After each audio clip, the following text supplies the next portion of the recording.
This is the page I don't know what to do.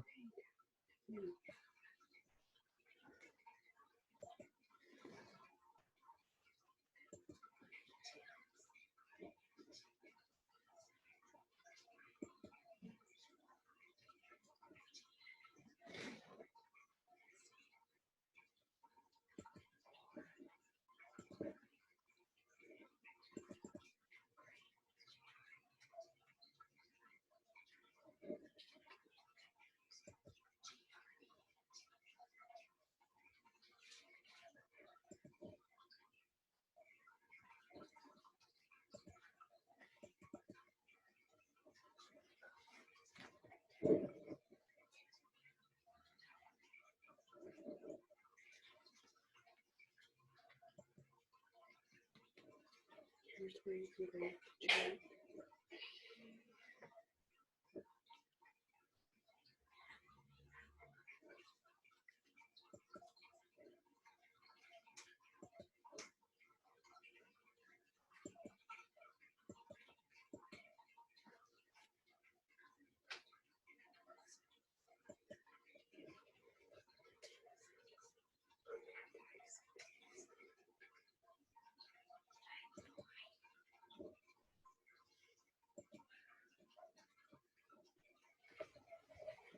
Says he's trying to connect.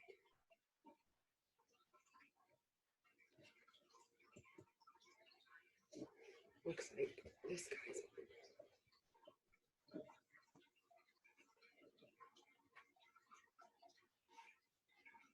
Did you say something? Did I say Can something? you say something? Hey, Dalton, how you doing? Earth calling Dalton. Earth calling Dalton. Hey, See? How are you? doing great. Thank you. Good. We also have Sam. Yeah, Sam. Hey, Sam. See, he's muted. Hello. Yeah, Sam's here. Oh. Once you get started, you're gonna mute. You're gonna go to your screen.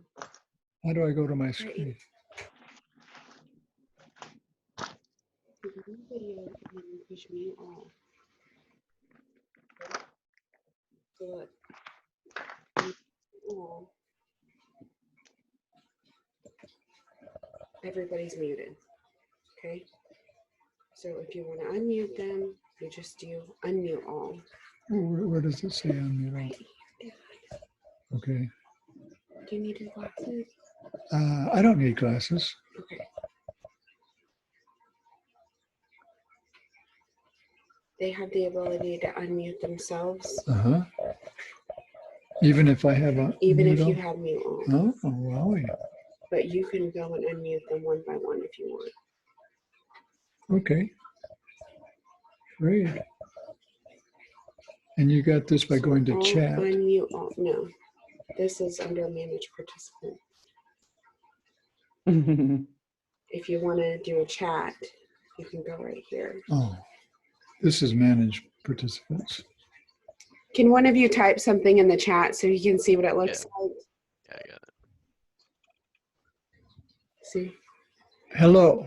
Dalton so did that. Dalton has typed hello. Okay. Okay. So you can leave both of those up if you want to. But they don't see that. So don't worry about that. Yeah. They just see this. Okay. Okay. And then you can mute them, unmute them, tell them if they have a question. They can type something to you if they have a question. Okay. Okay. That's it. Okay. Have a good day at work. See you later. We love you. Love you too. Well, it's just the three of us right now. Yeah, we're a bit early though. Yeah, we're early. It's 9:20. So this is free. Whatever instruction here is, and there's no charge. That's good. It's a good deal for you guys. Did you have any questions for me? I didn't. I guess not, huh? Well, I wonder how my board is looking. Let's see. And what we're going to do today, we're going to do Newton's second law. Yeah.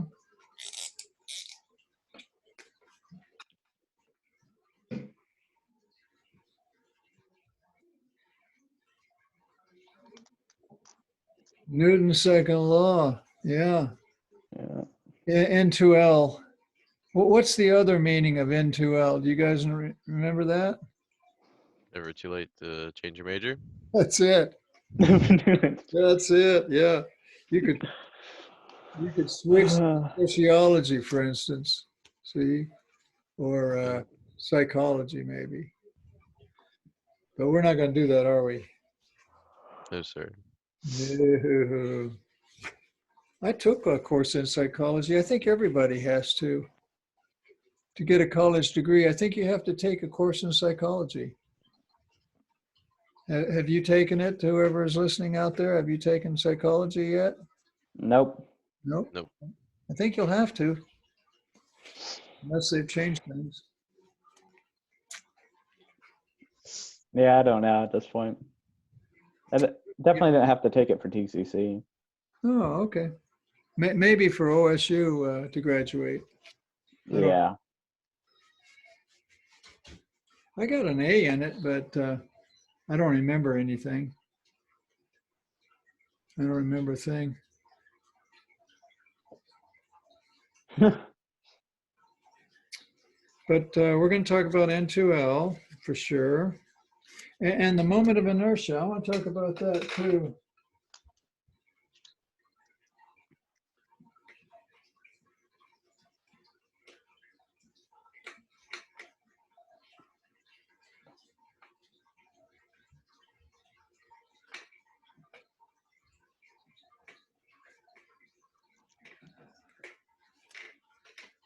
Moment of inertia. It's the topic really is inertia.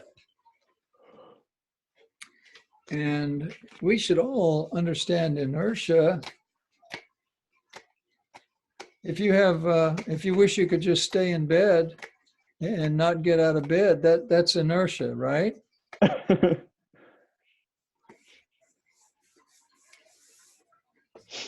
Yeah, and which has more inertia, a Cadillac or a Corvette? What do you guys think? Cadillac or Corvette? More inertia?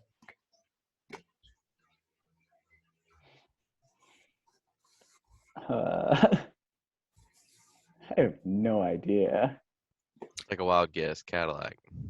Yes, the Cadillac has more inertia than a Corvette. The reason why Corvettes can accelerate so quickly and beat a Cadillac any day is they have a smaller inertia. Make sense? Hey, aren't they fiberglass? Aren't Corvettes fiberglass? I have no idea. Yeah, I think they are. I don't think Cadillacs are fiberglass. They're metal, and they're heavier, aren't they? Yeah. Yes. And it takes more power to get them going. But you know what? The engine on a Corvette and the engine on a Cadillac are kind of in the same ballpark as far as power goes. They both have tremendous engines. But you need it for the Cadillac because it's so heavy. Hey, we've got Daniel and Julian. Morning. Good morning to you. Let's see who else is here. Gavin, we've got Gavin. Caitlin. Good going. We have a nice group so far. Now, my daughter told me something about muting and unmuting. Let me see if I can read that. It's mute all. Now, if I click that, current and new participants will be muted. Now I'm going to click that I'm learning this. Now, so you guys can't talk back. You can say anything you want, or you can sing a song, but I can't hear it. Isn't that nice?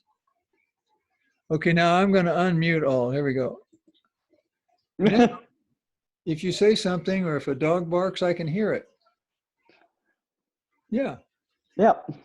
unmute all. Now the mute here, I guess I can mute one person. If one person's really obnoxious, I can mute them. Like for instance, let's go to Dalton here.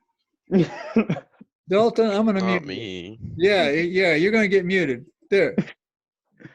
Dalton, see now Dalton, he can say anything he wants, but nothing will happen. But I'm going to unmute you now, Dalton. Here we go. Unmute. Now, oh, wait a minute. I think I unmuted somebody else. I lost Dalton. No, there he is. Okay, now I think Dalton's back on board. Yep. Well, it's 4 minutes until D-Day. Did anyone have a comment or question? Let's see. We're going to talk about N2L. Moment of inertia. I was going to give you a homework problem to do. Now, did you get the word? Don't turn in any homework until I figure out how to grade it better. I'm going to give you homework, and I'm going to post the answer to the homework so you guys can check your own. But don't turn it in. I'm still trying to grade the homework that you guys turned in previously. So don't turn it in yet. My daughter's going to figure out how to manage my homework better. Okay, yeah, that's the word on homework. And we're going to meet every Monday and Wednesday at 9:30, this class. This is dynamics class. Those of you in Thermo today, no, this is not, yeah, this is Wednesday, isn't it? Yes, today's Wednesday. Yeah. Those of you in physics today at 1 o'clock, we'll meet at 1, but that most of you aren't in there. I know Kristen is. There's some of you in there. Let me see who we got here. Brandon, I think maybe he's in my physics class. I'm not sure. Yes, sir, I am. Yeah. So Brandon, we'll get together at 1. Hey, it's approximately 9:30, so I am going to, I think I'm going to mute everybody and launch into a just fascinating lecture about Newton's second law. And I hope more people will show up. We only have just a few. And oh yeah, also, my daughter's trying to figure out, we're recording these. I think we're successfully recording these wonderful programs. Yes. But for you to access them, I think we have to load them onto YouTube, she said. And when we figure out how for you to download them, if you missed a session, you can download it. I'm going to go get my water bottle. I'm drying up. I'll be right back.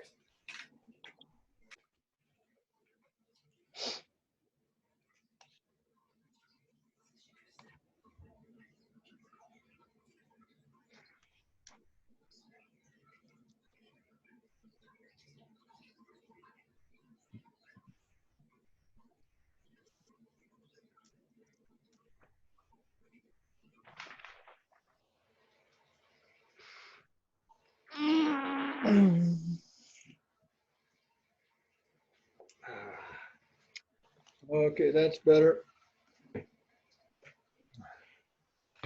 All right, I'm going to mute everybody and talk about Newton's second law for a little bit.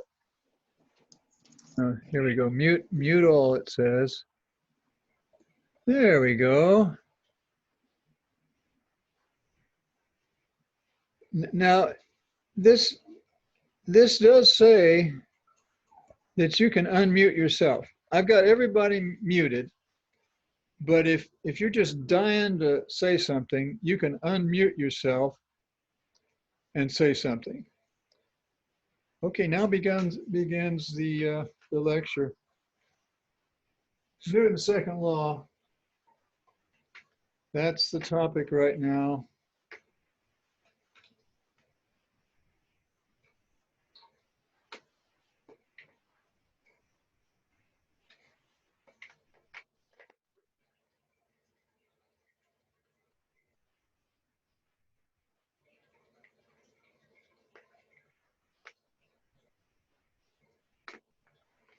And you're familiar with it. It goes like this.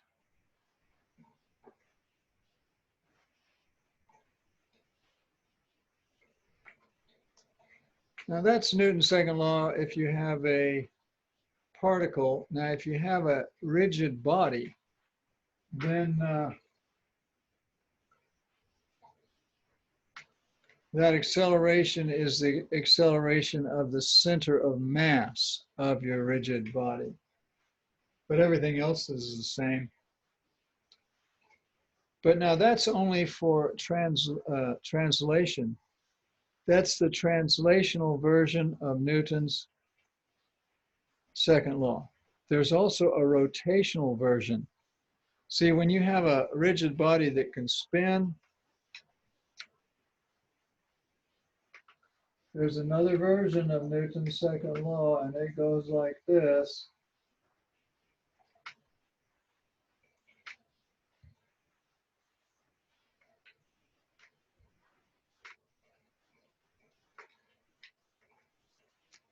That's the rotational version of Newton's second law. And this is the sum of the moments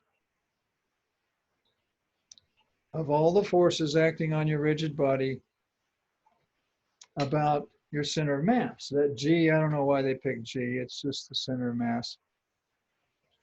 And this alpha here is the angular acceleration. See, this is linear acceleration. This is angular acceleration.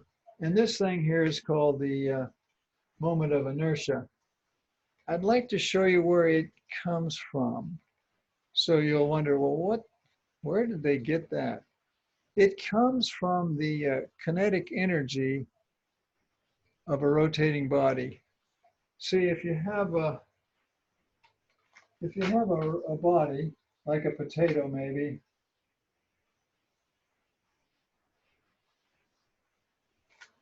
it's got a center of mass someplace. And let me make that potato bigger.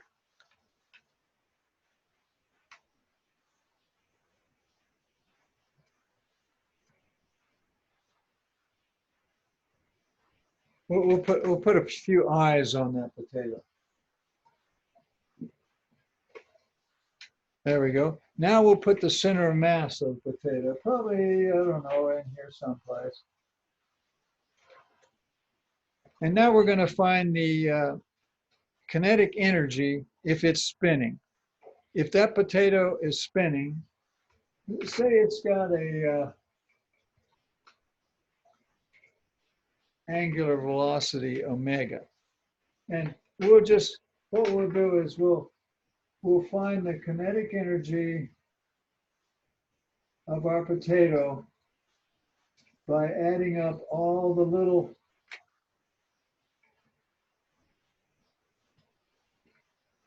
itty bitty kinetic energies of all the little pieces of potato inside your potato. Here, let me take a little chunk here. Here's a little chunk. We'll call it dm. It's a little differential mass of your potato, and it's at a distance r, and it will have a velocity v. And the velocity of that little chunk of mass, here we'll color it in, is r omega. It's perpendicular. Anything that's going around in a circle, the velocity is perpendicular to the radius there. This formula, by the way, comes from the arc length equation that you know and love. That's called the arc length equation. And you can get there by taking the derivative of it. If you take the derivative of your displacement, you'll get velocity. R is just a constant if you're going in a circle. But if you take the derivative of your angular displacement, you will get angular velocity. So this kinetic energy here will be 1/2 the mass of your little potato chunk times the velocity squared.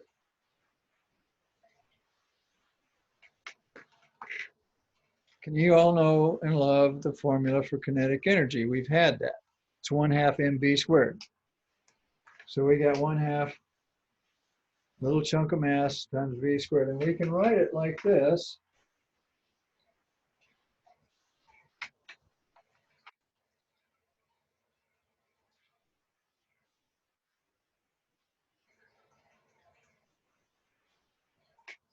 See what I did? I stuck in my r omega for the velocity. Now we're going to pull out all the constants. 1/2 is a constant. Omega is a constant. Omega squared is a constant. All you got left is r squared dn.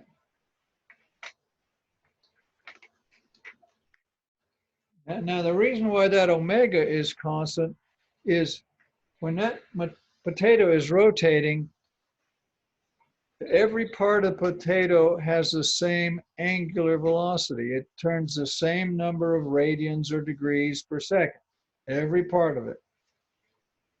The angular velocity is constant for every part of the potato.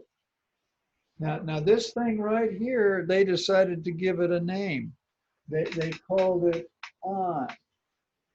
That's what I is. It's the moment of inertia, they call it. That's where it comes from. Now you know where moment of inertia equation comes from.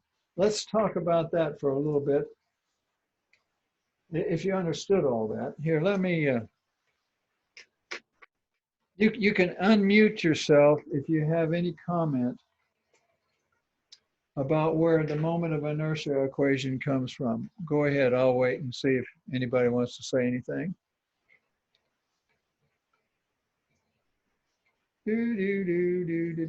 Nobody said anything. I hope you're all still there. Okay. Let me talk about that for a minute. I need a little room. I've just shown the class where we get this thing called the moment of inertia. All right. Bye-bye explanation.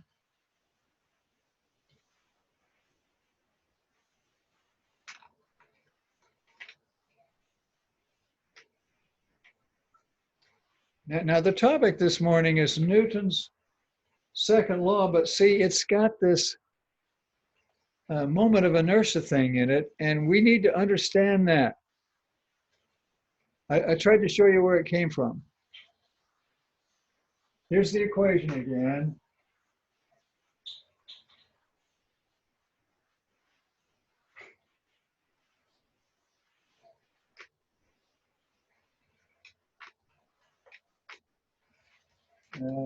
Just got mixed up there, sorry.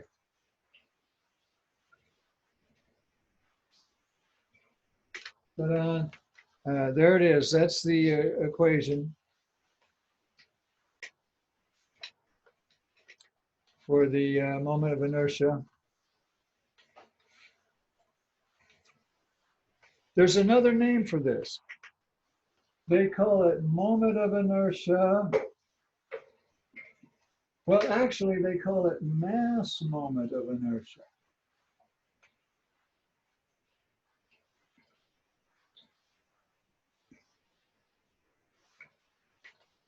There's another kind called area moment of inertia. Now, those of you that are in my strength of materials class, I'm getting mixed up. What class is this that we're doing right now?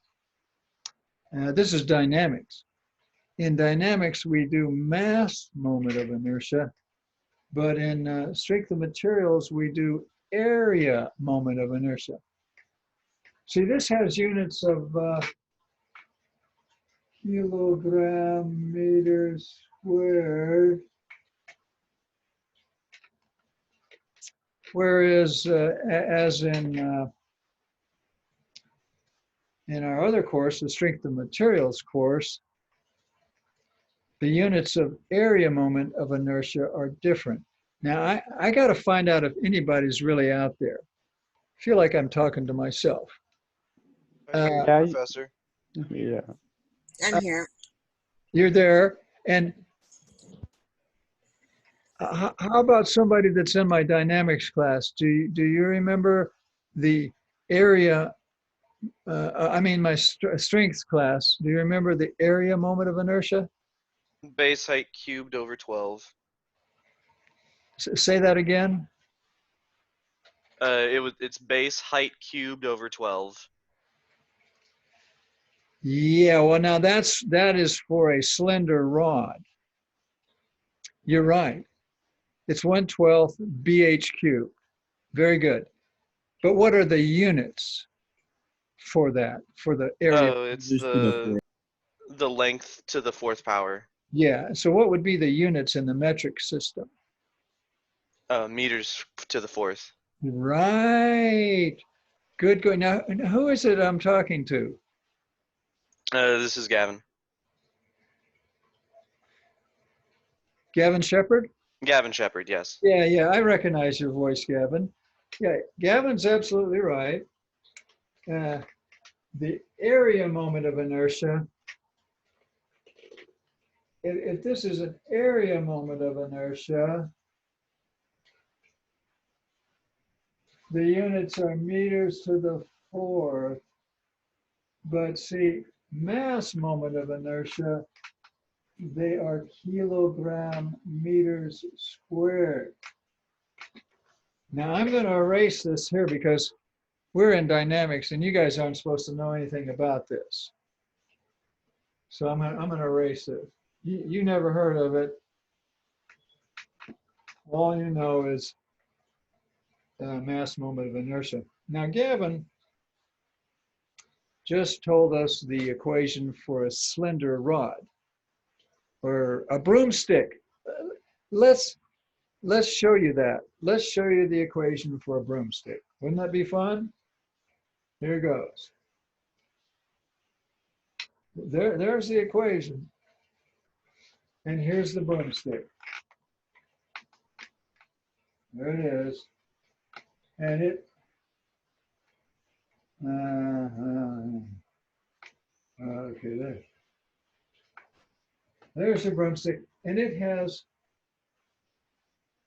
the broomstick has a center of gravity right there.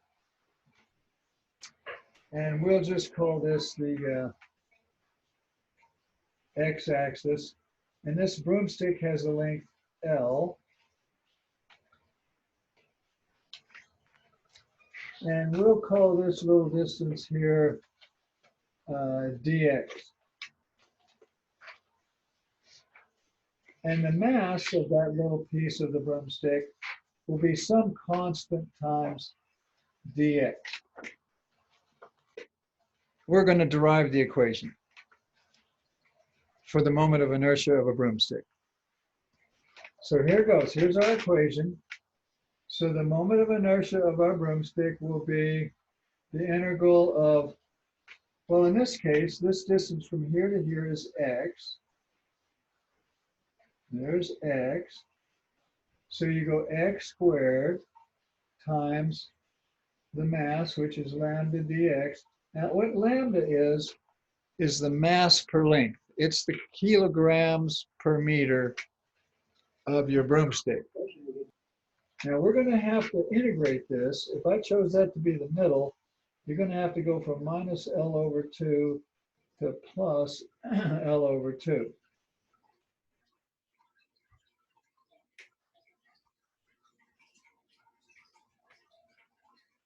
Yeah, where L is the length of your broomstick. For those of you that just tuned in and you wonder what the heck is going on, I'm coming up with an equation for a slender rod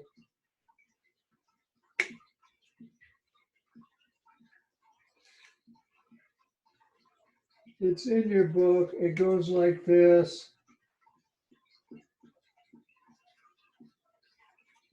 And it's all Gavin's fault because he's the one that mentioned it. That's Whoa, hey. no, fault is the wrong word. It's Gavin's suggestion. There you go. It's this equation here, and you can find that equation in the front of your book, or is it at the back of your book? Let's see if I can find it.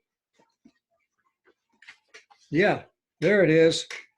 It's the very, very last thing in your book. At the back cover, the last thing, it says 1/12 ml squared. That's what we're doing.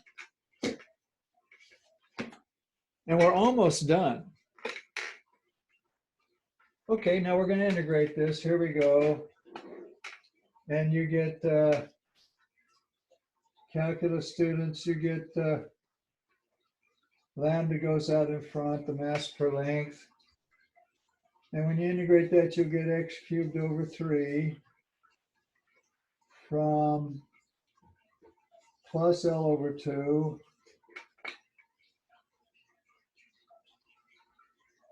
to minus L over 2. And when you integrate that, you'll get L cubed over 8 with a 3 there. That makes it 24.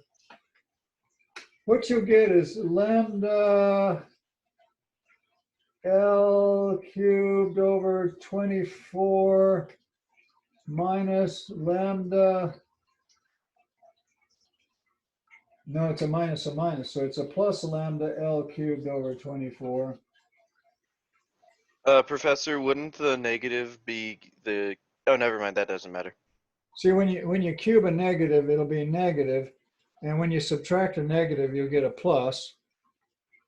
You with me?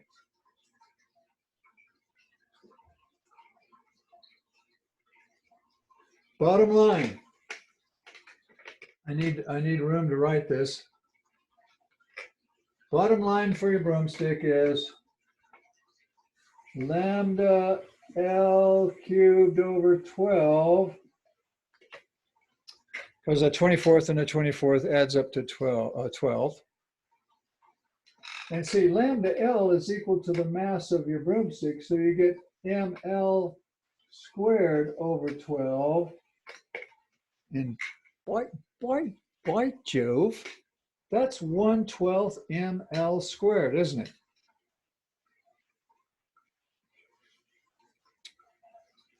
Now there's a whole bunch of other equations here in the flap of your book, and I would love it if we had time to derive each and every one of these. In fact, there's 2 pages of them.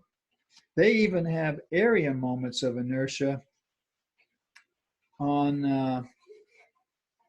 the left side of the page in the back of your book. I think. Yes, they do. Back here in the very back page, they have area moments of inertia on the left, mass moments of inertia on your right. And we have derived one of them for a slender rod. There it is. Ta-da. It's an important one. Did anybody have a question? Here, I'll unmute everybody for a minute. We derived the broomstick, moment of inertia. Anybody want to comment or question on that? No, sir. I guess we're okay. All right. Well, let me move on. Our topic today is Newton's second law. It's just that this is for translation and this is for rotation. You guys are familiar with the translation, but maybe not quite so happy about the rotational. See, this one is translation.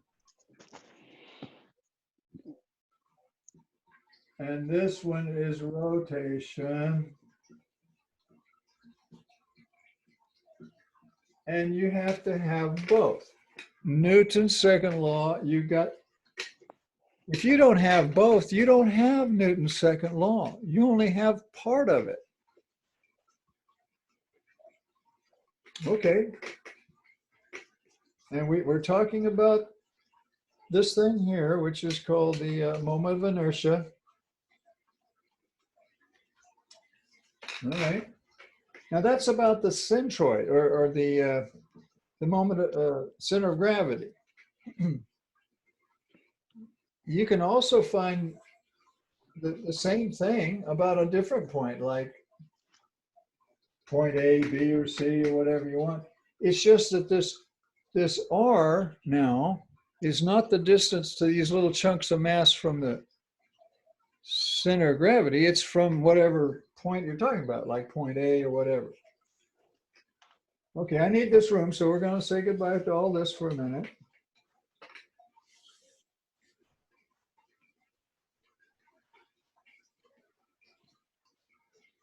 Now, I was telling you about inertia, and it's kind of hard to get out of bed in the morning because we all have inertia. Kind of hard to get started on your homework because we have inertia.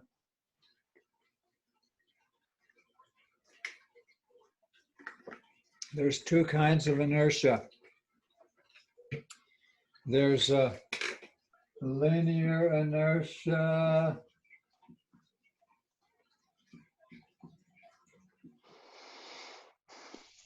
And there's rotational inertia.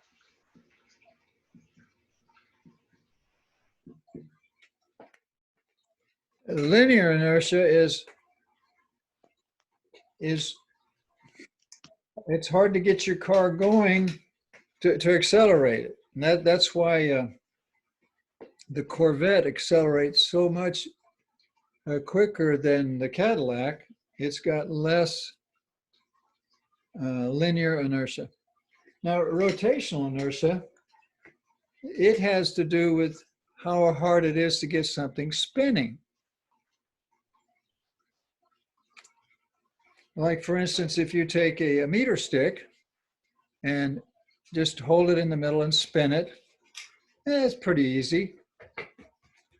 But if you take a baseball bat and try to spin it, hold it in the middle and spin it, it's a little bit harder because it has more rotational inertia. Now the equation for rotational inertia, it's got another name. It's called moment of inertia.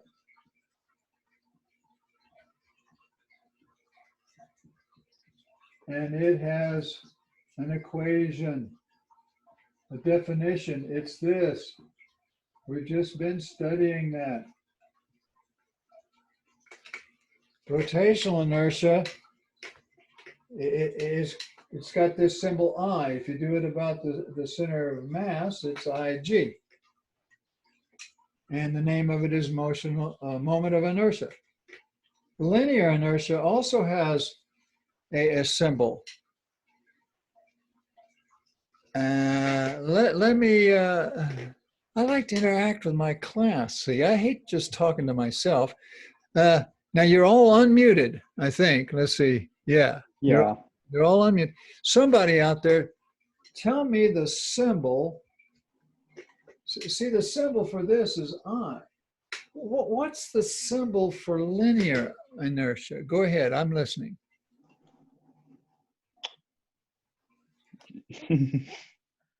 Is it M for mass? That's it. You got it. Jolly good. It's just M. Really? Okay. That's translational or linear inertia. It's called mass. The more mass you have, the harder it is to get going. Now look up here in Newton's second law. Look, there's mass. See, the more mass you have, the harder it is to accelerate that Corvette or Cadillac. See that I there? That's rotational inertia, called moment of inertia. The more that, bigger that is, the harder it is to spin something. Okay, good going. Excellent. The symbol here is mass. And it's a measure of linear inertia. Good going. All right. Now what's next? What else was I going to? Just a minute. Let me look at my fabulous notes here.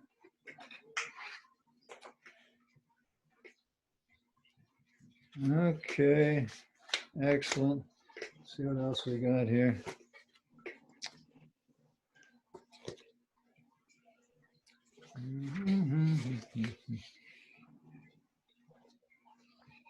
I was going to do a, oh yeah, let me give you these other equations while I'm at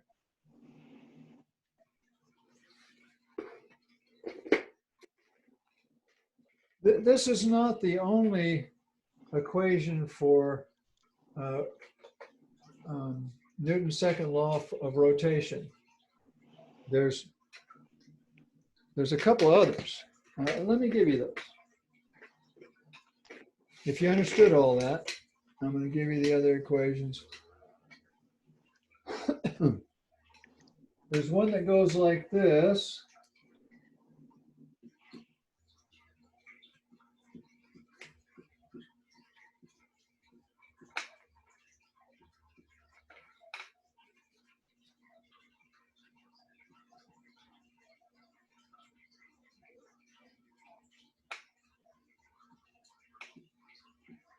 They're really vector equations. And there's one that goes like this.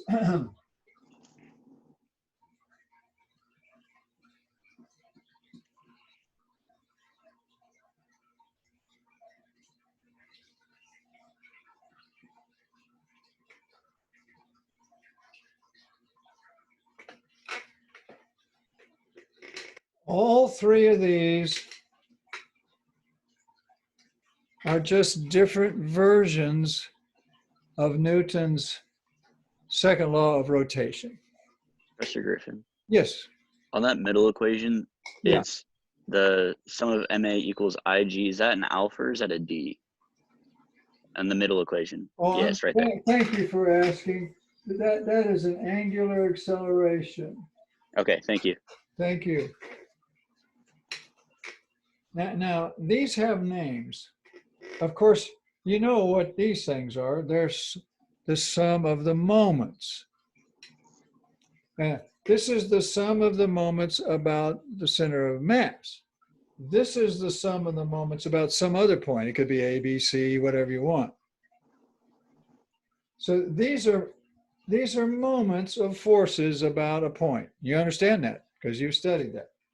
Now these things here, they have a name too. They're called kinetic moments. Everything has a name. It'd be nice if you guys knew the names of stuff. This here is called a kinetic moment. That's a kinetic moment. That's a kinetic moment. It's a different kind of kinetic moment, but it's a kinetic moment. Everything on the right are kinetic moments.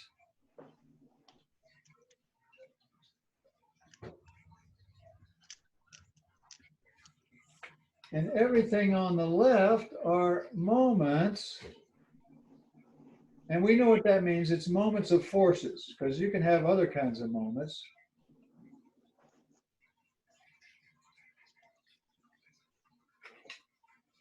Everything on the left is, well, it's the sum of the moments. Better put the sum in there. Everything on the left is a sum of the moments. Everything on the right are what they call kinetic moments. Now, similar here, this here is the sum of the forces on the body. And this thing there, that's called kinetic forces. This thing here has got a name. It's called a kinetic force.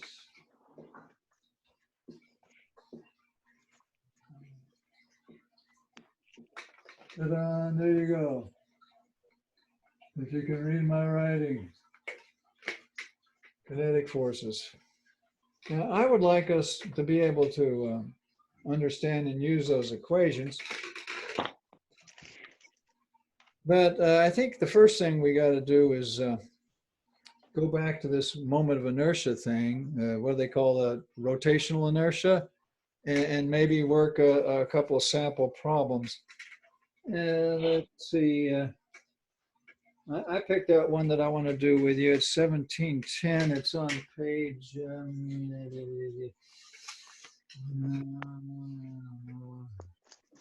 I'll find it here. 1710.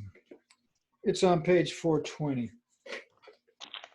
But I hope you got all that written down. Hey, it's all in your book, but write it down. It won't hurt me. Okay. We're going to work a problem now. All right. We're going to say goodbye to all this for just a minute. We've been studying Newton's second law. We've been studying, and we found out Newton's second law can be written a whole bunch of different ways, huh? It's not just F equals ma anymore, is it? Okay, but now right now we're going to do a problem. It happens to be on page 1710.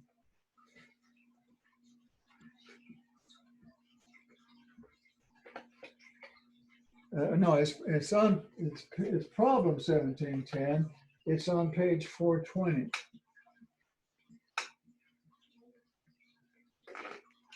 Okay, here's the deal.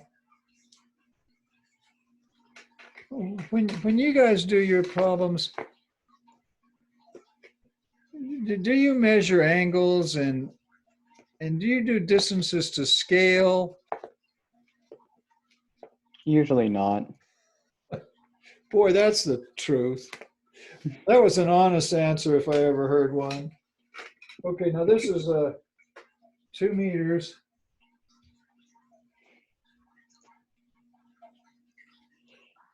And then this has got a 1 meter diameter. So that puts it about, yeah. I mean, I normally try to keep things in at least a rough scale, but Yeah, measuring angles, that's for the birds. Who's got time for that? that's pretty honest. That's being pretty dang honest. But now there's limits, Gavin, to what I can stomach.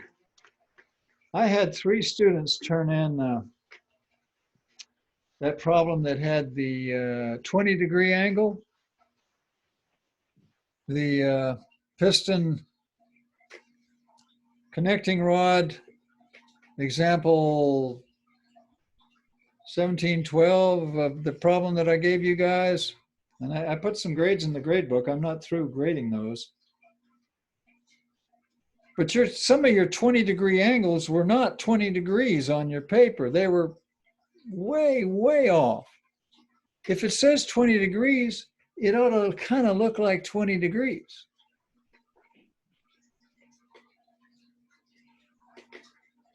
So I wrote an ugly little message on some of your papers that said, measure your angles.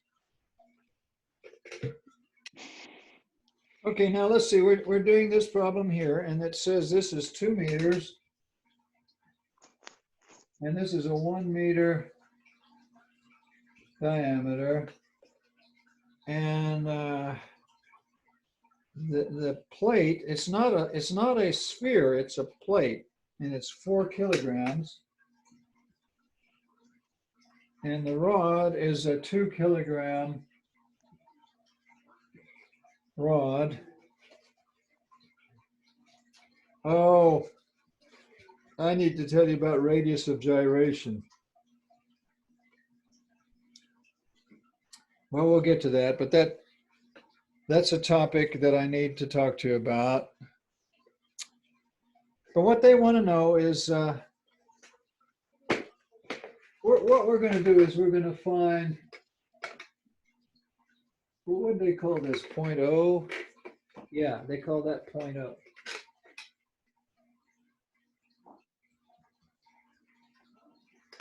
We're going to find the moment of inertia about 0.0. What they really want is what they call the radius of gyration. Let's define it. It goes like this.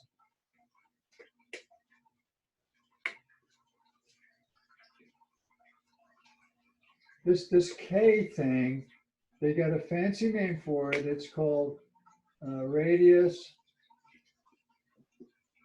of gyration.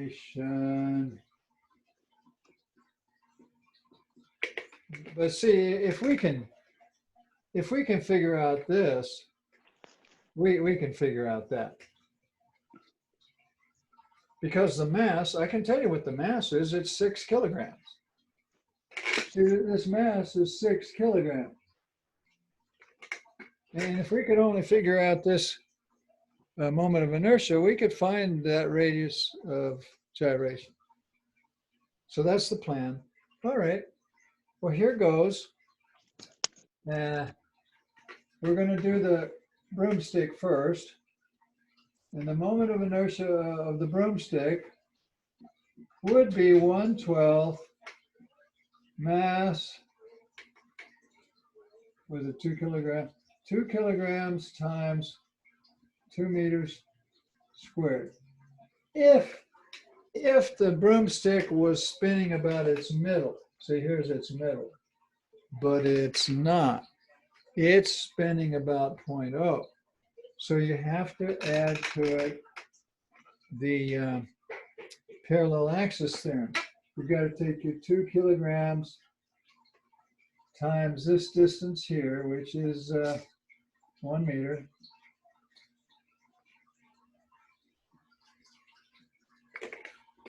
What I just did was the parallel axis theorem. They do that in the book. Let me see if I can show you what page that is.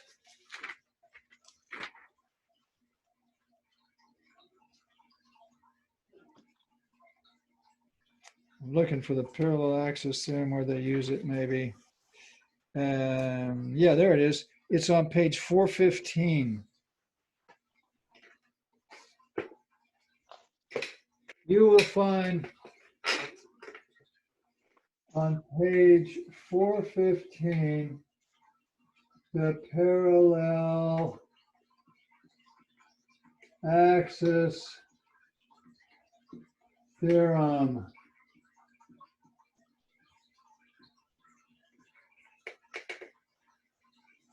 And see what this is the moment of inertia about the center of mass. And this is your mass times the distance from whatever point you're talking about to the center of mass. Okay. Hey, but we're not done yet. We haven't done the plate.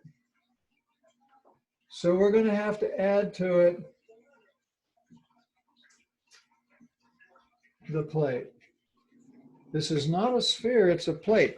So we're going to go to the back of the book and look up the plate thing. Says here for a plate,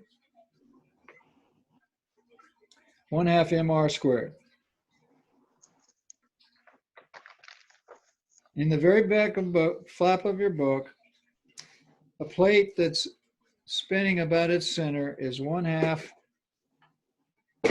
mr squared. So we're going to go plus 1/2 m, which is 4 kilograms, times r. Now watch it. The r is a 1/2 meter.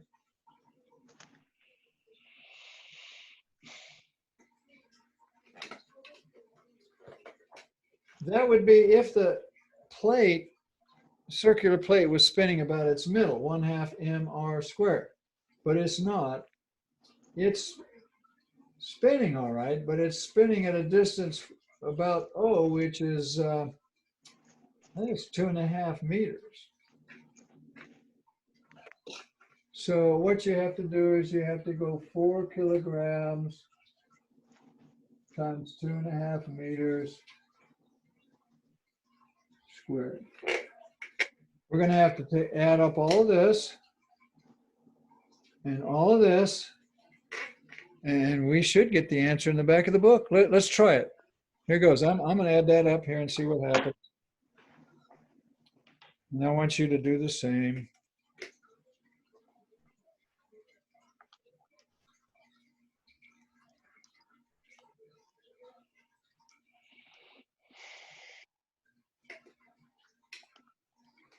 Well, what we're doing is we're trying to add up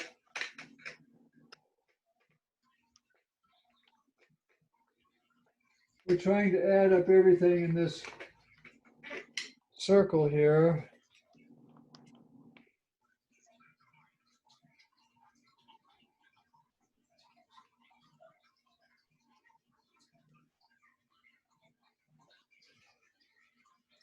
Well, I got a number. I need to do this again a couple of times. Did anybody get 28.16 something or other? Yes, Professor. Hey, there's 2 of us. Let's give them a little bit more time here. And while they're doing that, I'm going to see if that's what the answer book says. This was problem 1718. And they have answers in the back. And they said, oh, I got the same.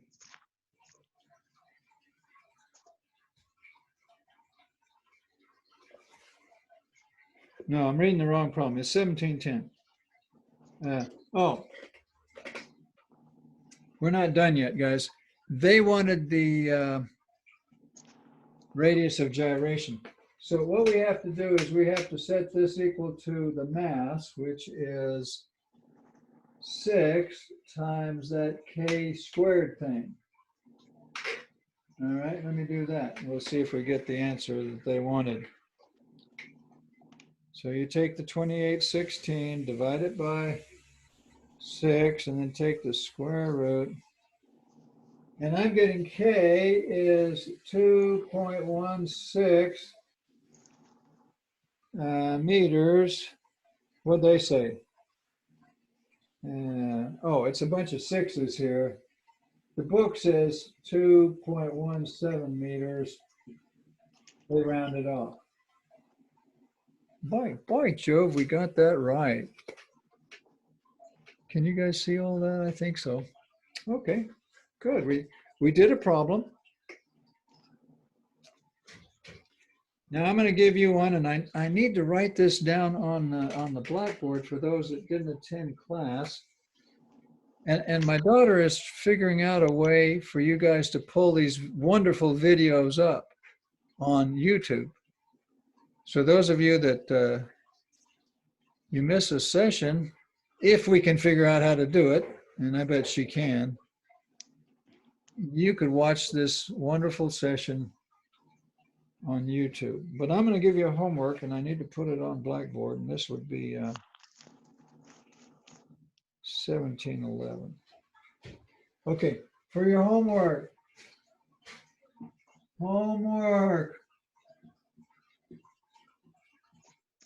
And again, don't turn it in. I will post the answer, okay? I will post the whole thing, how you do it. You try it, you work it, see if you can do 1711, and then peek and see on Blackboard. I will post the correct answer. Okay? Fair enough? Good deal. All right, good. Okay. Let's see what else I was going to tell you about today.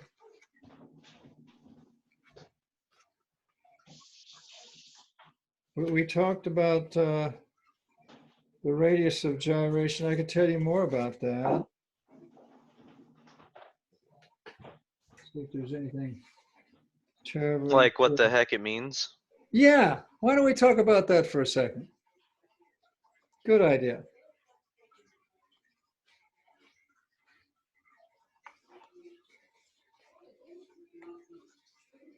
All right, I wonder if I can erase all this though that we did.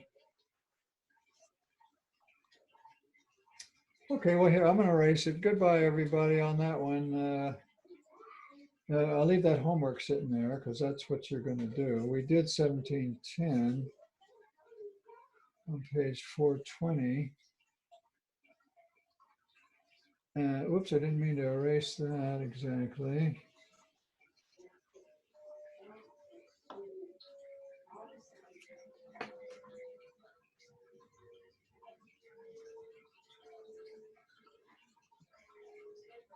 This is the definition of radius of gyration. What it amounts to is if you had a mass and it was rotating about a distance r, I don't know, put a tennis ball, somehow glue it to a string and just spin it around, okay? Here it goes. Your tennis ball is going around and around in a big circle. That wouldn't be very hard to do because tennis balls don't weigh very much.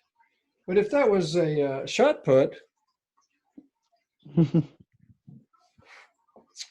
now when I was in high school, I think we used 12-pound shot puts. But I think the Olympic shot put is 16 pounds. Does anybody know if that's right? 16 pounds. You put it on kind of in the neck of your shoulder there, and there you go. It's pretty dang heavy, 16 pounds. Kind of almost like a bowling ball. Isn't a bowling ball around that? Bowling ball's around 16 pounds, I think.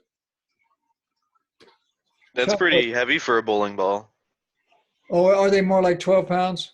Yeah, I think bowling balls are like, you can get some 12, 10, 14. Yeah.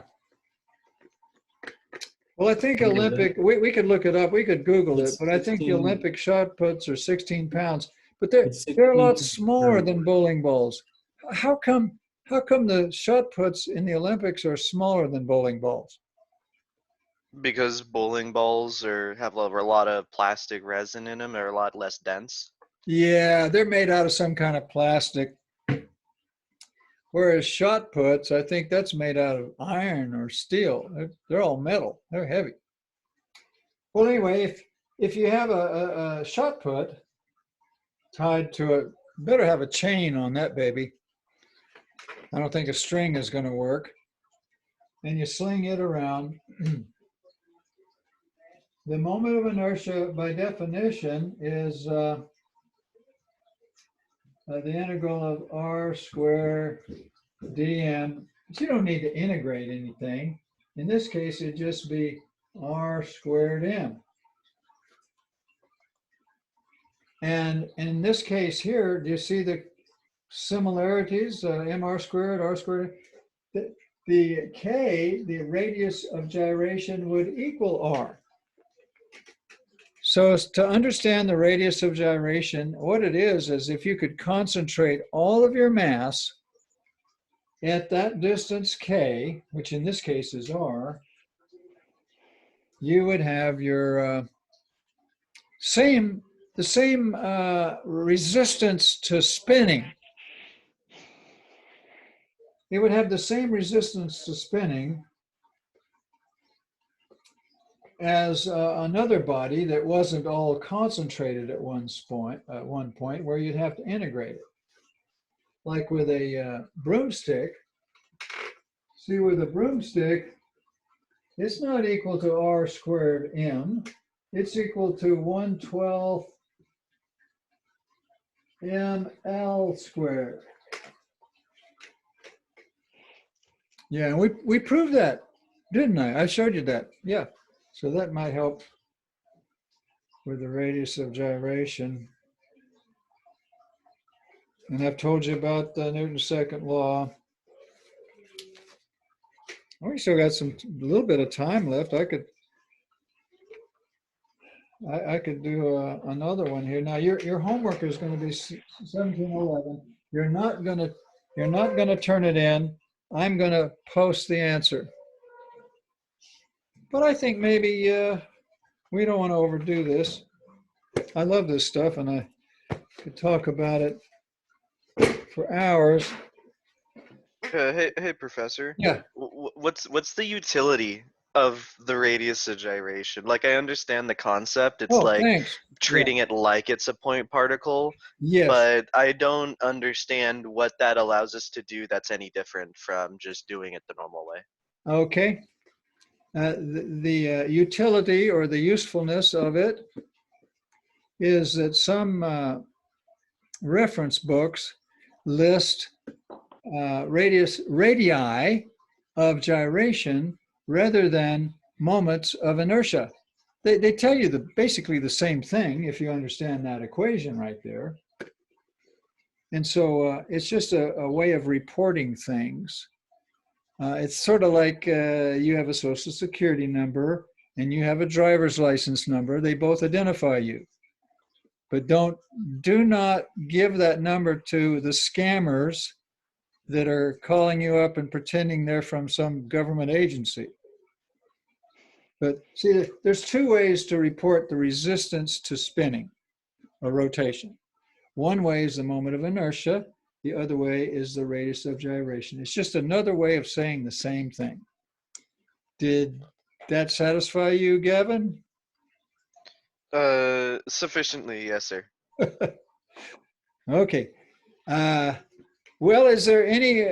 I've had enough for now, and we'll meet again on what is today? It's Wednesday, isn't it? Yeah. Monday. Well, it'll be Monday. Yeah, next Monday. Yeah. Well, Don't worry, Professor. You'll see me tomorrow. yeah, good. And some of you I'll see at 1 because we have a physics class. And then some of you are in my strengths or thermo. That'll be tomorrow. Well, I don't know. I'm slowly learning. It's very painful for me. But some of you are probably struggling and having frustration also. I just pray that we'll be able to survive all this. Okay, I'm going to say, unless there's another comment or question, I'm going to figure out how to click off here. Okay. Nobody says anything. See Okay. you at 1. I'll see some of you at 1. All right. Mr. Griffin. Bye-bye. Professor. See you later. Bye. I don't know how to sign off. It's in the But we'll- bottom right. You should be able to end. Oh, okay. Let's see if I can. All right. Yeah, there it is. End meeting. Okay, bye-bye. Bye.